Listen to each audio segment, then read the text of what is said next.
but many will no doubt find the portrayal of at least some of their actions unflattering.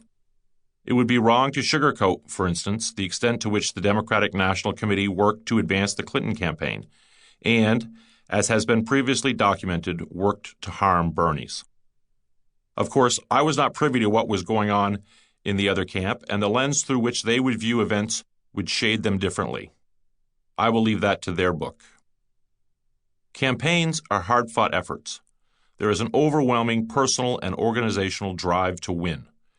That was true in our campaign as in any other. Bernie Sanders himself is a fierce competitor. It is a quality that has allowed him to continue fighting for his beliefs against tremendous odds for decades. It was true of our opponents also. Many of our opponents' actions laid out in the book that were harmful to our campaign were entirely within the bounds of acceptable political conduct. Just because they are detailed here does not mean that I consider them to have been out of bounds or that I think the actors should be condemned. On the other hand, there were times when our opponents inside the Clinton campaign and outside it, or elements clearly sympathetic to them, went beyond decency, engaging in slander, deceit, and behavior destructive not only to our campaign, but to the democratic process. I have called those out as well. I leave it to the reader to make her or his own determination in the end about what is acceptable in the heat of a vigorously contested presidential campaign. During the general election, following Bernie's lead, I and many other Bernie supporters made common cause with the Clinton organization to stop Donald Trump. I know this was not a universally hailed decision. During that time, Bernie, I, and others campaigned with the Clinton folks, got to know many of them, and got a look at how their operation worked.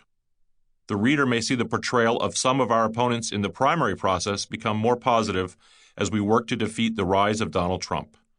Our assessment of many of them on a personal level did improve when we were in a more cooperative posture. The Clinton campaign's relationship to Bernie and the larger movement changed for tactical reasons in that moment, and the narrative reflects that. That is not to say that we will or will not be in common cause with everyone going forward. The point is not to Monday morning quarterback the Clinton campaign's strategy. I am open to as much hindsight criticism for my role in Bernie's campaign as is anyone on any other campaign. I am confident that all the people who work for Hillary Clinton engage in the same self-criticism I do and mentally play out what-if scenarios. Given Donald Trump's victory, it weighs on me greatly that we did not win the primary. There has been a lot of finger-pointing in the wake of Clinton's defeat. To the extent our campaign bears any responsibility for Trump's victory, it is that we did not defeat Hillary Clinton. Speaking only for myself, I had doubts throughout the spring that the Clinton campaign was the best opponent against Trump. In many media appearances, I expressed that concern. Understandably, given that we were in the midst of a campaign, those comments were dismissed as self-serving. Like everyone else, I believed that Hillary Clinton would ultimately win the general election. But I also believed Trump could win. If we are to defeat the forces of reaction and corporatism, it is critical to understand what lessons should be drawn from the 2016 race. The personal difficulty of reflection and self-reflection should not stand in the way of remedying the very serious problems that need to be addressed to create a winning progressive majority. Organizing and executing a presidential primary campaign, particularly the type of insurgent campaign Bernie was mounting, is a formidable challenge. As I have learned from both my own experience and from my many discussions with people who have been involved in other efforts. I have worked in many types of organizations, big and small, public and private. I drew on my experience from all of them, but primarily from military models of organization.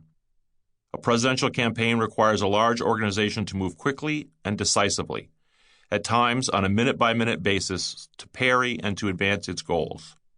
A political campaign requires effectively deploying large numbers of people in an ever-changing environment and, in the case of a presidential primary campaign, an ever-changing geographic environment as we moved from state to state.